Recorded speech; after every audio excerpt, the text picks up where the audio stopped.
छोटे से गांव में मुकेश नाम का एक व्यक्ति रहता था। वो बहुत गरीब था और मिट्टी से खिलौने बनाकर बेचता था। लेकिन बहुत मुश्किल से ही उसके खिलौने बिक पाते थे। देखो चंदा, इस बार मैंने बहुत अलग अलग तरह के खिलौने बनाए हैं। ये सब बच्चों को बहुत पसंद आएंगे। सच में खिलौने तो बहुत सुंदर बने हैं। लगता है आज तो बाजार में हमारे सारे खिलौने बिक जाएंगे। आज अगर बिक्री अच्छी तरह से हो गई तो मैं एक कढ़ाई खरीद लूंगी। पुरानी कढ़ाई बिल्कुल खराब हो चुकी है। तुम फिक्र मत करो, हम कढ़ाई के साथ बाकी सारे सामान भी खरीद लेंगे। बाकी सामान की हमें ज़रूरत नहीं है। मुझे तो बस एक कढ़ाई ही चाहिए, ताकि उसमें मैं आपके लिए अच्छा सा खाना बनाकर आपको खिला सकूं। मेरी ऐसी किस्मत कहाँ चंदा। तुम तो अच्छा खाना बनाकर खिलाना चाहती हो, पर इसके लिए अच्छा सामान भी तो चाहिए। अनाज, सब्जियाँ, दूध, शक्कर, ये सब तो शायद मैं कभी खरीद नहीं पाऊंगा। अरे ऐसी बात क्यों करते हो। हम दोनों मिलकर बहुत मेहनत करेंगे। देखना, एक दिन सारे हमारे दुख दूर हो जाएंगे। अगले दिन बाजार में, आइए आइए, ऐसे खिलौने लाया कि आप नजरें हटा नहीं पाएंगे। रंग बिरंगे प्यारे खिलौने, आइए ले जाइए। सुबह से शाम हो जाती है, लेकिन मुकेश का एक भी खिलौना नहीं बिक पाता। आज तो एक भी खिलौना नहीं बिक पाया। लगता है मेरे बनाए नए खिलौने किसी को पसंद नहीं आए। ऐसा कैसे हो सकता है। इतनी सुंदर खिलौने आपने कितनी मेहनत से बनाए हैं। ऐसी बात नहीं है चंदा, मैंने सोचा था कि बिक्री अच्छी होगी तो मैं तुम्हारे लिए एक अच्छी कढ़ाई खरीद लूँगा। लेकिन कढ़ाई क्या, आज तो दाल चावल भी खरीद नहीं पाएंगे। आप दुखी मत होइए। आज खाना नहीं मिला तो क्या हुआ, पेट भरकर पानी पीकर सो जाएंगे। अब चलिए, नहीं तो शाम हो जाएंगी। वो दोनों बाजार से अपनी घर की तरफ जाने लगते हैं। रास्ते में उन्हें एक बूढ़ी औरत मिलती है, जिसके पास एक कढ़ाई होती है। क्या हुआ बच्चों, ऐसे देखकर क्यों चले जा रहे हो। ऐसी चीज़ फिर कभी नहीं मिलेगी। अब आपसे क्या कहूँ माँ जी, आज सोचा था कि बाजार से कढ़ाई खरीद कर लौटूंगा, पर खरीद नहीं पाए। थे ना, ये कढ़ाई ले जाओ। नहीं नहीं माँ जी, आज हम कढ़ाई नहीं खरीद पाएंगे। आज हम लोग के पास बिल्कुल पैसे नहीं है। जानती हूँ, आज तुम लोगों को बिल्कुल बिक्री नहीं हुई है।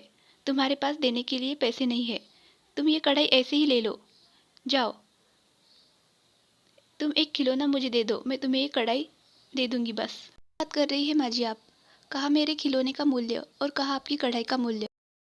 मैं अच्छी तरह से जानती हूँ कि कितनी मेहनत करके तुम ये खिलौने बनाते हो, और मेहनत का मूल्य कभी भी पैसों से नहीं खरीदा जा सकता। ये लो कढ़ाई, और जो मन में आए वो बनाकर खाना, ठीक है।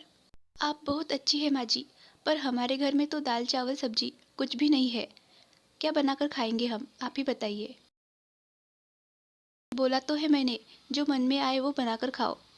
बस तुम्हें बोलना है कि तुम्हें क्या खाना है। कढ़ाई में वही बनकर तैयार हो जाएगा, समझ गए। ठीक है, मैं चलती हूँ। अब चंदा और मुकेश दोनों घर पहुँचते हैं। सुनो, माँ जी ने जैसा कहा, क्या वैसा खाना बन सकता है। एक बार इस कढ़ाई को चूल्हे पर रखकर देख लेती हूँ। पर खाली कढ़ाई को चूल्हे पर रखने से क्या होगा। अगर मैं कहूँ कि मेरा मिठाई खाने का मन है, तो क्या यह कढ़ाई हमें मिठाई बनाकर देगी।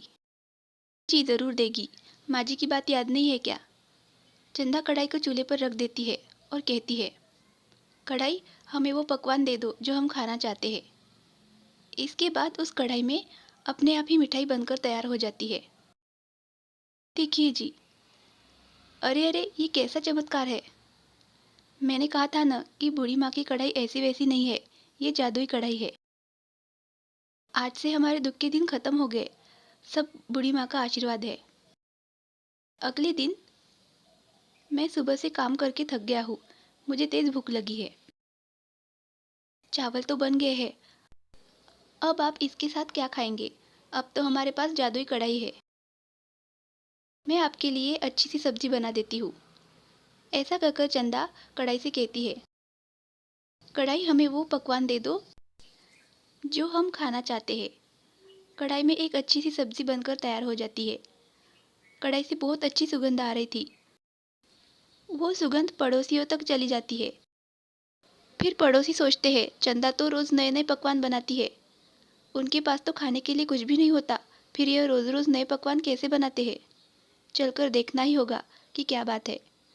उनके पड़ोसी मुकेश के घर आते हैं। अरे मुकेश, काम में बहुत व्यस्त हो क्या? अरे सोहन, आज अचानक मेरे घर पर, तुम तो कभी नज़र ही नहीं आते हो। अब आ गए हो तो हमारे घर खाना खाकर ही जाना होगा आपको। आप लोग बातें कीजिए, मैं अभी खाना बनाकर लाती हूँ। लगता है मुकेश आजकल तुम बहुत ज़्यादा पैसा कमा रहे हो। आखिर बात क्या है? रोज़ इतने अच्छे अच्छे पकवान लाते कहाँ से हो? ऊपर वाले की कृपा है। फिर पड़ोसी सोहन अपनी पत्नी को इशारा करके किचन में जाकर देखने को कहता है।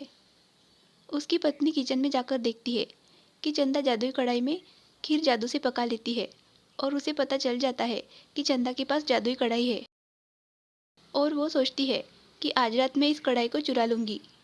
रात हो जाने पर उनके पड़ोसी मुकेश के घर चुपके से घुस जाते हैं। उस कढ़ाई को चुराकर अपने घर ले जाते हैं। अरे जल्दी खाना बनाओ, देखना है जादुई कढ़ाई में कैसे खाना बनता है। मुझे वो शब्द याद नहीं है कि कैसे बोलना है इस कढ़ाई के सामने। याद आया, अब मैं स्वादिष्ट पकवान खाऊंगी, दे दो। मुकेश और उसकी पत्नी उन पड़ोसियों को खिड़की से झाँक कर देखते हैं कि उनकी कढ़ाई चुराकर वो खाना बना रहे हैं, पर वो गलत शब्द बोल रहे हैं। अरे इस कढ़ाई में तो कुछ भी नहीं पक पा रहा है। रुको, मैं सही शब्द बोलने की कोशिश करती हूँ। दे दो कढ़ाई, दे दो हमें पकवान भर भर के। फिर उस कढ़ाई में इतनी सारी खीर बनना शुरू हो जाती है, वो नीचे गिरना शुरू हो जाती है। कढ़ाई पूरी भर जाती है और उनका पूरा घर भी खीर से भर जाता है। खीर की बाढ़ आ जाती है, वो दोनों उसमें बहने लग जाते हैं। गलत शब्द बोलकर इन्होंने विनाश को खुद ही बुला लिया। यह तो होना ही था, लालच बुरा ही होता है।